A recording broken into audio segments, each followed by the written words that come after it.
Well, I'm art historian from the University of Zurich. Worked many years in Switzerland with my own gallery and decided to start in London as Bernie Chay's personal advisor in art questions, but as well as curator. And Bernie came to me with his massive, incredible Ronnie Wood collection. Not only Ronnie Wood, but Rolling Stones art pieces from the last, let's say, 50 years. And we had this big stock on art pieces, and he asked me, Timo, could you help me with this, setting something up, creating an exhibition? And I said, well, yes, indeed. Let's do something in London.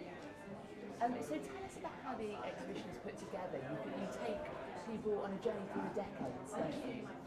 The journey over the decades was basically the idea because we had so many different art pieces in different medias. We had music art pieces, we had CDs, we had vintage collectibles, we had drawings by Ronnie, we had memorabilia, fan memorabilia, and our idea was maybe to set a little bit from everything together and to create a journey through 5 decades. That people can really follow Ronnie's way through at least 4 different bands, starting with the Birds in the 1960s, going over the Jeff Beck Group, the Faces, to the Stones in 1976 until nowadays. So every decade has this, let's say, little own aspects, little own stories, which give a whole story, a big whole story in total. And this was the interesting part, setting it together, selecting the best pieces of every decade,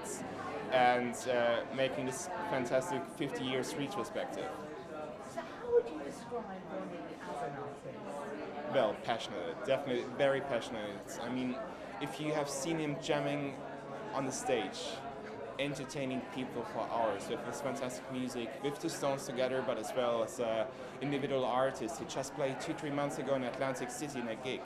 He managed, even in the age of 65, to entertain people 2 hours long. He's a multi-talent. I mean, not only on the stage, but as well, I mean, in his drawings. And the fantastic thing about his drawings is that the drawings describe his life over 50 years.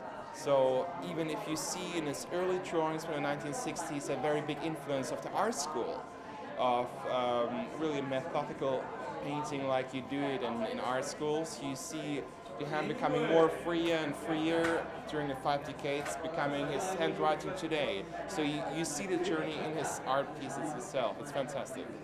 Thank you, that's perfect.